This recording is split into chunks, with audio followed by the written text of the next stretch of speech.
Assalamualaikum warahmatullahi wabarakatuh. Alhamdulillahil malikid dayyan, wassalatu wassalamu ala sayyidina Muhammadin sayyidi waladi Adnan, wa ala alihi wa sahbihi wa tabi'ihi ala mamarriz zaman. Ashhadu an la ilaha illallah wahdahu la sharika lah, al-munazzahu anil jismiyyati wal jihati wal zamani wal makan, wa ashhadu anna sayyidana wa maulana Muhammadan abduhu wa rasuluh alladhi kana khuluquhul Qur'an. Rabbi shrah li sadri wa yassir li amri wa thabbitni ala al-iman. Allahumma la sahla illa ma ja'altahu sahla wa anta ya hayyu ya qayyum taj'alul hazna idza syi'ta sahla. Amma ba'd. Hadirin hadirat, para peserta kajian online FB Yayasan Syahamah yang mudah-mudahan semuanya dirahmati, ditinggikan derajatnya dan dimuliakan oleh Allah Subhanahu wa taala. Pagi ini kita akan membahas tentang satu tema untuk menyambut kedatangan bulan Maulid, untuk menyambut kedatangan bulan Rabi' al-Awwal yang sebentar lagi akan menyapa kita semua.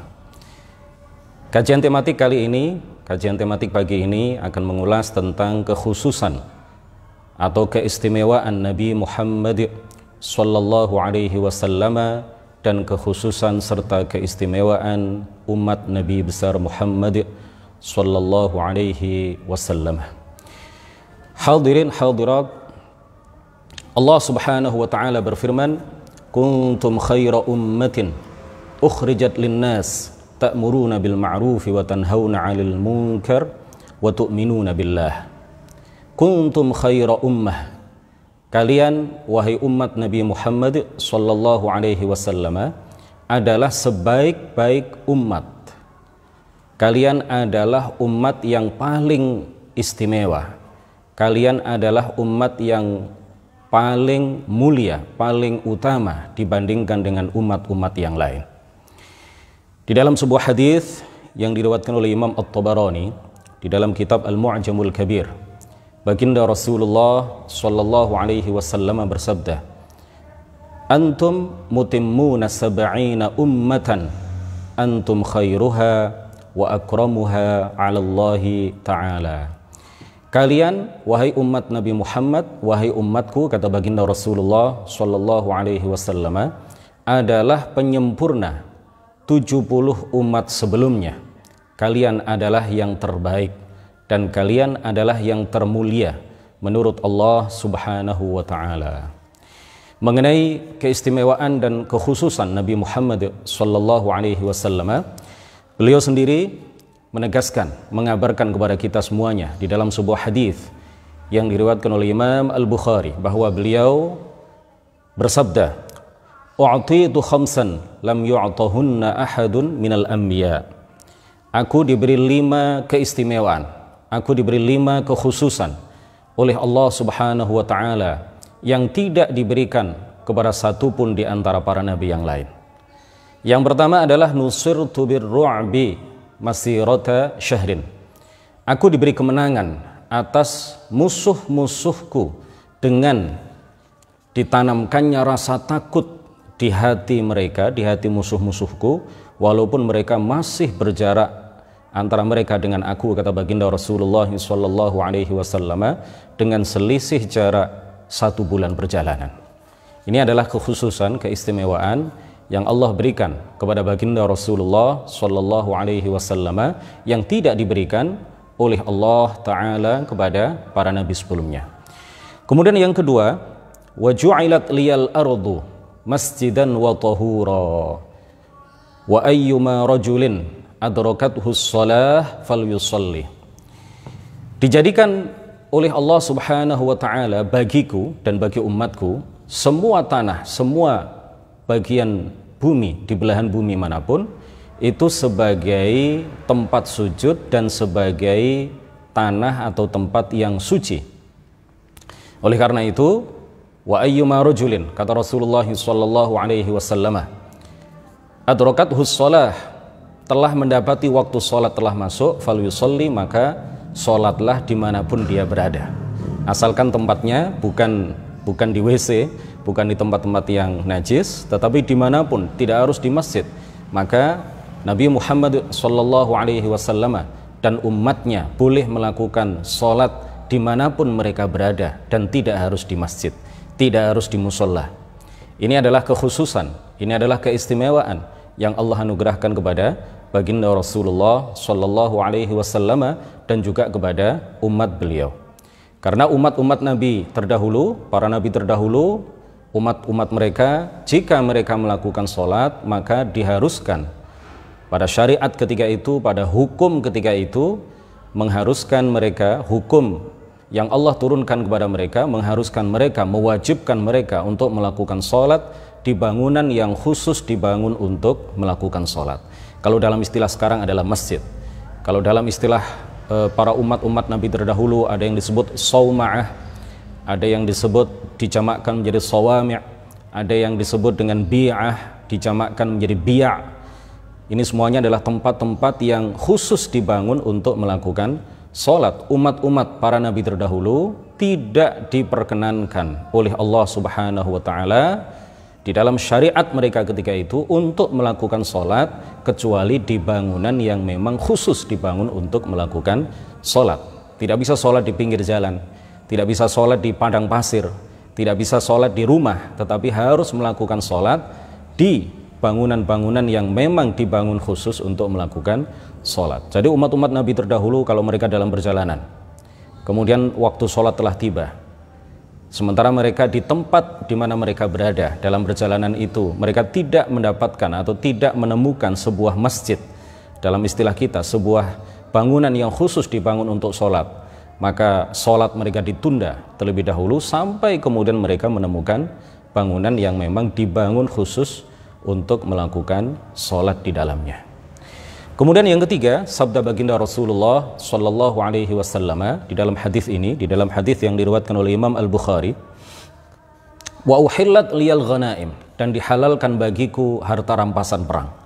Sebagaimana kita tahu bahwa ketika Rasulullah Sallallahu Alaihi Wasallam dan bala tentara beliau, para sahabat beliau, di dalam sebuah peperangan menghadapi musuh orang-orang kafir, orang-orang musyrik, ya, siapapun di antara musuh-musuh mereka, lalu mereka diberi anugerah kemenangan oleh Allah Subhanahu wa Ta'ala, maka halal bagi Rasulullah dan para umatnya ketika itu, para bala tentaranya ketika itu, untuk mengambil harta rampasan perang. Ini dihalalkan bagi beliau dan para sahabatnya, dan bagi kita semua, bagi umat Nabi Muhammad Sallallahu Alaihi Wasallam. Berbeda dengan umat-umat Nabi-Nabi terdahulu, ketika mereka perang melawan musuh-musuh mereka, maka harta rampasan musuh mereka dikumpulkan oleh para nabi ketika itu, dan kemudian ada api, ya, yang diutus oleh Allah Subhanahu wa Ta'ala dari arah langit untuk membakar harta rampasan perang itu. Jadi tidak diambil oleh mereka, tetapi dimusnahkan, ya, melalui api yang diperintahkan oleh Allah Subhanahu wa Ta'ala untuk membakar seluruh harta rampasan perang yang dikumpulkan para nabi ketika itu setelah mereka mengalami atau mendapatkan anugerah kemenangan atas musuh-musuh mereka.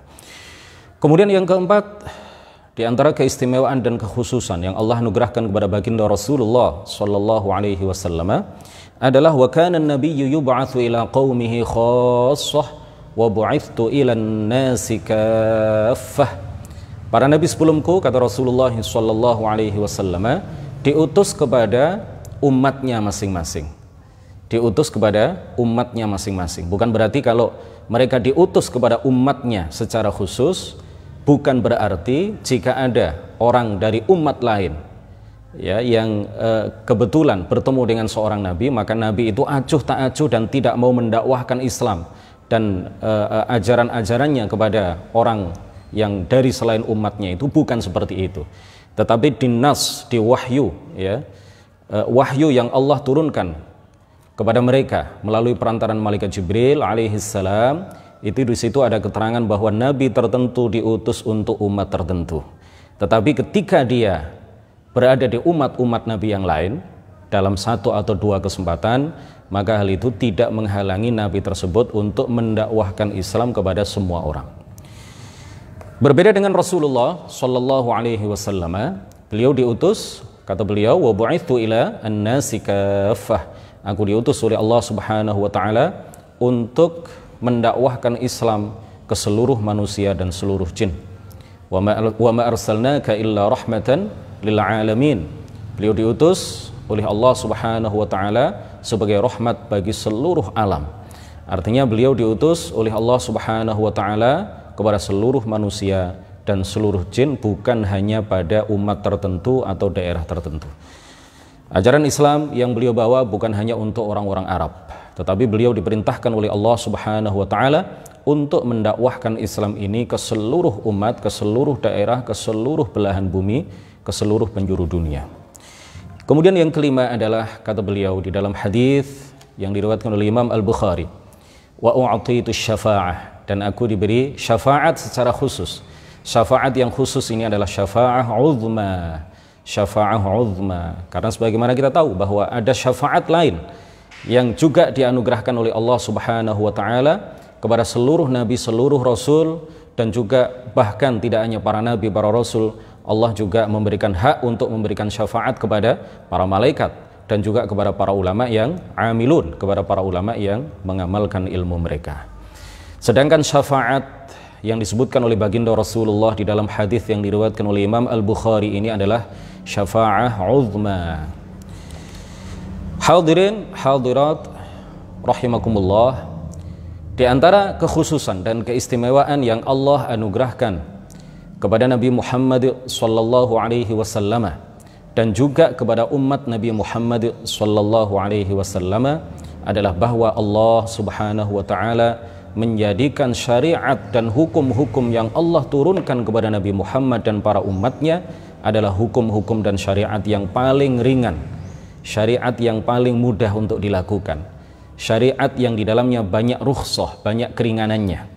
Di antara bentuk keringanan, di antara bentuk rahmat Allah Subhanahu wa taala kepada umat ini, di antaranya adalah kalau umat-umat para nabi terdahulu ketika mereka diwajibkan untuk membayar zakat, zakat mal, maka yang mereka keluarkan, syariat mereka memerintahkan kepada mereka untuk mengeluarkan 25% dari harta yang mereka miliki. Ini tentu sangat memberatkan. Ini tentu sangat memberatkan jika dibandingkan dengan syariat Nabi Muhammad sallallahu alaihi wasallam.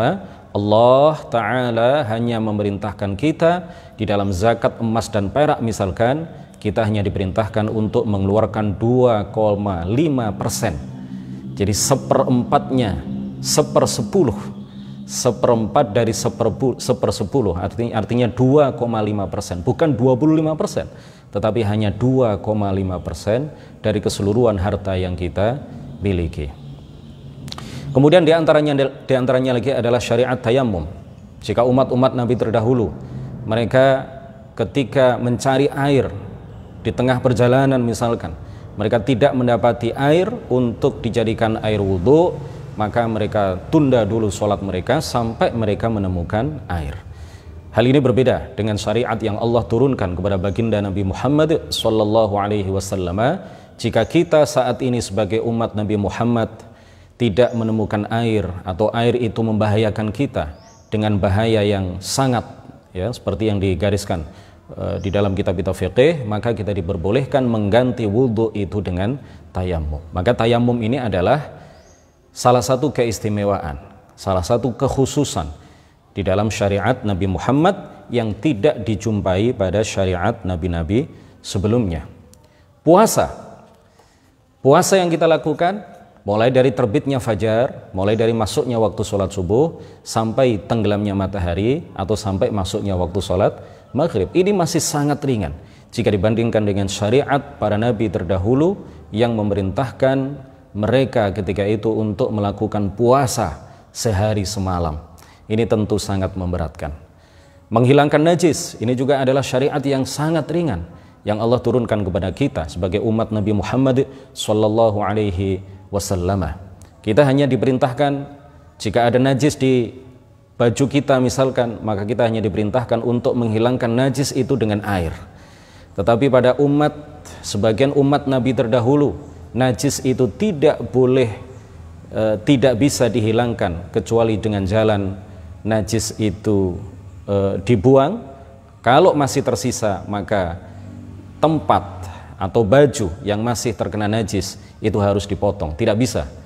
Pada syariat ketika itu tidak bisa hanya dihilangkan atau disucikan dengan mengalirkan air di atasnya, membasuh baju itu dengan air. Hadirin rahimakumullah, pada sebagian syariat Nabi terdahulu, jika seseorang melakukan maksiat di malam hari misalkan, maka pada keesokan harinya di pintu masuk rumah mereka akan tertulis bahwa pemilik rumah ini pada waktu malam sebelumnya dia telah melakukan maksiat ini dan itu. Atau jika dia melakukan maksiat di siang hari, maka pada malam harinya akan ditemukan di pintu masuk rumahnya tertulis ketika itu, Allah memerintahkan malaikat untuk menulis bahwa pelaku rumah ini tadi siang telah melakukan maksiat tertentu, telah melakukan dosa tertentu. Ini tentu sangat ringan jika dibandingkan dengan kita saat ini. Kita melakukan maksiat apapun, tidak ada tanda di rumah kita, tidak ada tanda di kening kita, tidak ada tanda apapun. Ini adalah di antara rahmat Allah Subhanahu wa taala kepada kita sebagai umat Nabi Muhammad sallallahu alaihi wasallam. Tentu seandainya ada tanda tertentu bagi orang yang telah melakukan maksiat, maka tubuh kita ini sudah penuh dengan tanda, karena kita ini adalah orang-orang yang banyak melakukan maksiat. Kita orang-orang yang bukan maksum, kita bukan orang-orang yang dilindungi oleh Allah Subhanahu wa taala sebagaimana Allah melindungi para nabi, memberikan kemaksuman, keterjagaan, keterpeliharaan kepada para nabi dari syirik, dari kufur, dari dosa besar dan dosa-dosa kecil yang mengandung unsur kehinaan jiwa. Tetapi kita ini adalah manusia biasa. Jika seandainya ada tanda khusus di rumah kita atau di tubuh kita, bahwa kita ini telah melakukan dosa, maka mungkin rumah kita sudah penuh dengan tanda-tanda itu, mungkin tubuh kita sudah penuh dengan tanda-tanda itu. Alhamdulillah, aib kita masih ditutupi oleh Allah Subhanahu wa taala sehingga orang lain tidak bisa melihat kita sebagai pelaku dosa dan pelaku maksiat. Hadirin rahimakumullah, adapun wudu, wudu ini bukanlah kekhususan yang Allah anugerahkan kepada umat Nabi Muhammad sallallahu alaihi wasallam. Umat-umat Nabi kita terdahulu juga diperintahkan oleh Allah untuk melakukan wudu sebelum mereka melakukan sholat. Sebagaimana wudu adalah syarat sah sholat di kalangan umat Nabi Muhammad sallallahu alaihi wasallam, maka wudu itu juga adalah syarat sah sholat di kalangan umat-umat para nabi terdahulu. Akan tetapi Allah Subhanahu wa taala menganugerahkan al-ghurrah wat tahjil, al-ghurrah wat tahjil di kalangan umat Nabi Muhammad sallallahu alaihi wasallam. Al-ghurrah ini adalah tanda khusus yang Allah berikan kepada umat Nabi Muhammad sallallahu alaihi wasallam, tanda cahaya yang berseri-seri di muka seseorang karena dia telah berwudu dan melebihkan batas-batas muka. Dia melebihkan batas-batas muka, dia lebihkan ketika membasuh muka. Dia tidak hanya membasuh batas-batas muka, tetapi lebihkan di atas itu. Ini namanya ghurrah, dan ini bekas wudhu kita, bekas basuhan kita terhadap wajah kita ketika wudhu. Ini akan diganti, akan diganjar oleh Allah Subhanahu wa taala menjadi sebuah cahaya yang berseri-seri, yang bercahaya, yang ada pada wajah kita kelak pada hari kiamat. Begitu juga at-tahjil. At-tahjil ini adalah tanda khusus berupa cahaya yang sangat terang benderang yang ada di tangan dan kaki umat Nabi Muhammad sallallahu alaihi wasallam, karena mereka melebihkan basuhan tangan melebihi dari batas-batas tangan. Mereka melebihkan basuhan tangan sampai ke atas siku-siku. Mereka melebihkan basuhan kaki sampai pada lebih dari batas mata kaki, mereka basuh sampai di atas mata kaki. Ini nanti akan diganjar oleh Allah Subhanahu wa taala dengan memberikan tanda. Malaikat diperintahkan oleh Allah untuk memberikan tanda berupa cahaya yang sangat terang benderang pada wajah mereka yang disebut dengan al-ghurrah, dan pada tangan dan kaki mereka, kaki umat Nabi Muhammad sallallahu alaihi wasallam, yang berupa cahaya yang sangat terang benderang. Dan dengan tanda itulah Nabi Muhammad sallallahu alaihi wasallam akan mengenali siapa di antara orang-orang ketika itu yang menjadi umat baginda Rasulullah sallallahu alaihi wasallam. Dan itu menjadi tanda yang membedakan antara umat Nabi Muhammad sallallahu alaihi wasallam dengan umat-umat para nabi terdahulu. Di dalam sebuah hadis yang diriwayatkan oleh Imam Al-Bukhari dan juga Imam Muslim, Rasulullah sallallahu alaihi wasallam bersabda, "Inna ummati ya'tuna yaumal qiyamati ghurran muhajjalina min atharil wudu'." Sesungguhnya umatku, kata beliau, baginda Rasulullah sallallahu alaihi wasallam, datang pada hari kiamat dalam keadaan putih bercahaya pada wajah, tangan dan kaki mereka, min atharil wudu', yang disebabkan oleh bekas basuhan air wudu.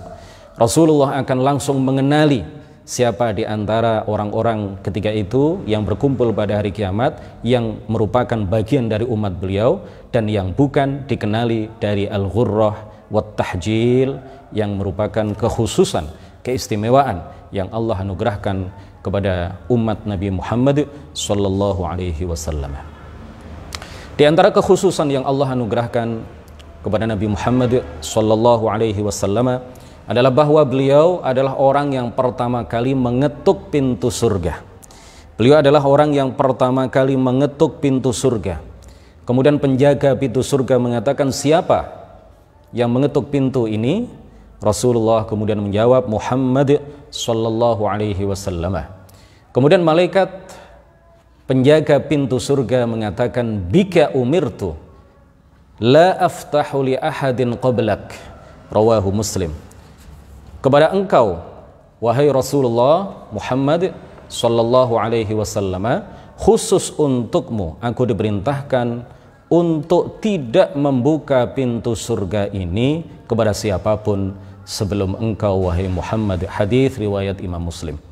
Di antara kekhususan Nabi Muhammad sallallahu alaihi wasallam dan juga kekhususan yang Allah anugerahkan kepada umat Nabi Muhammad sallallahu alaihi wasallam adalah seperti apa yang ditegaskan oleh baginda Rasulullah di dalam sebuah hadis yang diriwayatkan oleh Imam Al-Bukhari, bahwa Rasulullah sallallahu alaihi wasallam bersabda, "Nahnul akhiruna as-sabiquna yaumal qiyamah." Nahnu al-akhiruna as-sabiquna yaumal qiyamah. Rawahul Bukhari. Kita adalah umat yang terakhir, kata baginda Rasulullah sallallahu alaihi wasallam. Nahnul akhirun. Tetapi di dalam penggalan hadis berikutnya Rasulullah menegaskan as-sabiqun. Tetapi kita artinya beliau bersama umat Nabi Muhammad sallallahu alaihi wasallam adalah as-sabiqun, adalah umat yang pertama kali dipersilahkan masuk ke dalam surga oleh Allah Subhanahu wa taala.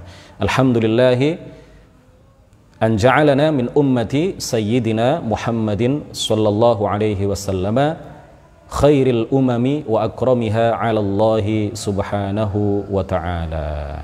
Ini adalah kajian menjelang bulan Maulid. Insyaallah Kamis depan kita masih mengupas tentang hal-hal seputar Nabi Muhammad sallallahu alaihi wasallam. Demikian kajian singkat pada siang hari ini. Mudah-mudahan bermanfaat dan membawa barokah kepada kita semuanya, dan mudah-mudahan semakin menumbuhkan kecintaan kita kepada baginda Nabi besar Muhammad sallallahu alaihi wasallam, nabi yang paling mulia, rasul yang paling utama, makhluk yang paling dicintai dan dikasihi oleh Allah Subhanahu wa taala.